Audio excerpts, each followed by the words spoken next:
Hello friends, today we are going to learn what is plug and play. So basically मैंने plug and play पे पहले भी video बनाई हुई है, बट आज मैं आपको नोट्स के थ्रू बढ़ाने जा रही हूँ। सो आई होप आपको प्लग एंड प्ले के बारे में अगर मेरी पिछली वीडियो देखी होगी तो आपको ऑलमोस्ट क्लैरिटी होगी प्लग एंड प्ले के बारे में। बट मैं आज आपको नोट्स के थ्रू थोड़ा और उसके बारे में डिस्कस करने वाली हूँ इसके साथ। So basically plug and play क्या है, आपके जो सिस्टम की फंक्शनैलिटी को, पीसी की फंक्शनैलिटी को एक्सपैंड ऑन करने के लिए जो हम डिफरेंट कार्ड्स को उसके अंदर ऐड ऑन करते हैं, तो जो डिफरेंट कार्ड्स हम सिस्टम के अंदर ऐड ऑन करते हैं तो उससे रिसोर्स कॉन्फ्लिक्ट हो जाता है।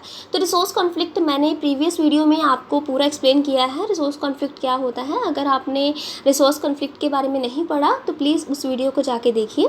पर मैं आपको बता देती हूँ कि ये रिसोर्स कॉन्फ्लिक्ट क्या होता है कि अगर आपके पास सपोज कीजिए आपके पास एक रिसोर्स है और उसको मल्टीपल डिवाइसेस जो है एट अ टाइम उसको डिमांड कर रही हैं, तो वहाँ पे रिसोर्स कॉन्फ्लिक्ट हो जाएगा। तो to deal with this conflicts is a confusing, difficult and the time consuming task. क्योंकि आप उन कॉन्फ्लिक्ट के साथ अगर आप डील करने लगे, आप उस कॉन्फ्लिक्ट को रिजॉल्व करने लगेंगे, तो आपके बहुत ज़्यादा टाइम कंज्यूमिंग टास्क है, ये बहुत ज़्यादा कन्फ्यूजिंग टास्क है। ऐसे यूज़र तो इजीली उसको समझ भी नहीं पाता कि क्या कॉन्फ्लिक्ट है। तो मैंने आपको पीछे बताए थे कि किस तरह से हम आइडेंटिफाई कर सकते हैं रिसोर्स कॉन्फ्लिक्ट को, तो और मैनुअली भी मैंने बताया था आपको कि किस तरह से हम रिसोर्स कॉन्फ्लिक्ट को मैनुअली भी रिजॉल्व कर सकते हैं। तो प्लीज़ आप उन वीडियोज़ को भी जाकर देखिए। और कई यूज़र जो होते हैं वो अपग्रेड करते हैं पीसीज़ को, हार्डवेयर को, तो वो बहुत डिफ़िकल्ट टास्क है। सो प्लग एंड प्ले जो टेक्निक है वो इन सभी डिफ़िकल्टीज़ को क्या कर रही है, रिमूव कर रही है, रिजॉल्व कर रही है। और इस प्लग एंड प्ले टेक्निक को माइक्रोसॉफ्ट ने कॉपरेशन के साथ, इंटेल की कॉपरेशन के साथ और कुछ हार्डवेयर मैन्युफैक्चरर्स की कॉपरेशन के साथ इसको डेवलप किया था। इसे हम पीएनपी भी कहते हैं।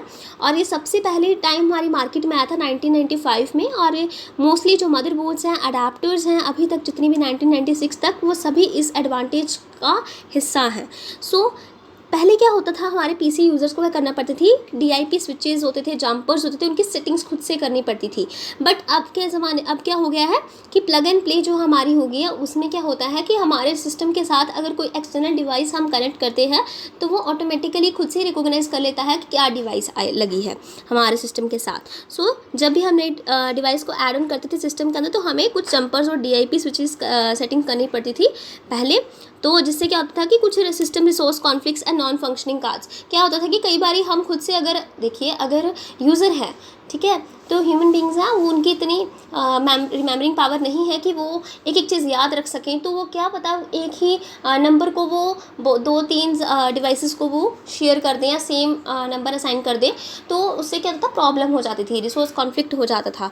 बट पीएनपी के कारण क्या हुआ कि ऐसा कुछ भी यूज़र को कुछ नहीं करना था। अब सारा काम जो था वो सारा पीएनपी खुद से हैंडल कर रही है। एक टेक्निक है जिसमें अपने ऑटोमेटिकली ही रिकॉग्नाइजेशन हो रही है डिवाइसेस की।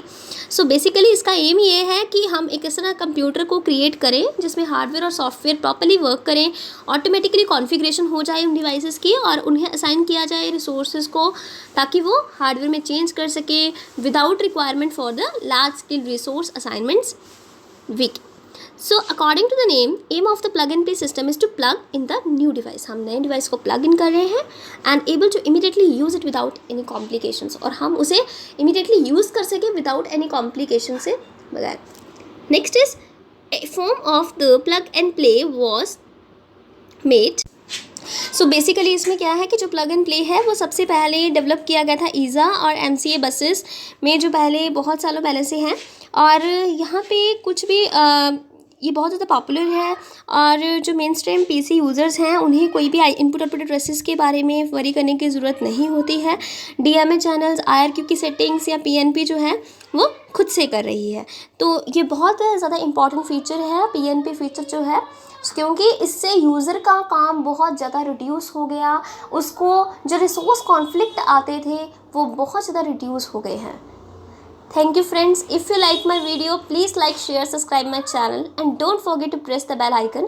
And if you have any query regarding this lecture, please comment and you can ask in the comment sections. Thank you. And अगर आपने अभी तक मेरे चैनल को सब्सक्राइब नहीं किया है तो फ्रेंड्स प्लीज़ सब्सक्राइब कर लीजिए। मैं आपको लेटेस्ट नोटिफिकेशंस डेली मेरी अपलोड हो रही हैं वीडियोस, तो आप उन्हें अगर डेली की डेली अगर आप उन्हें देखना चाहते हैं तो प्लीज़ उन्हें सब्सक्राइब कीजिए। Thank you.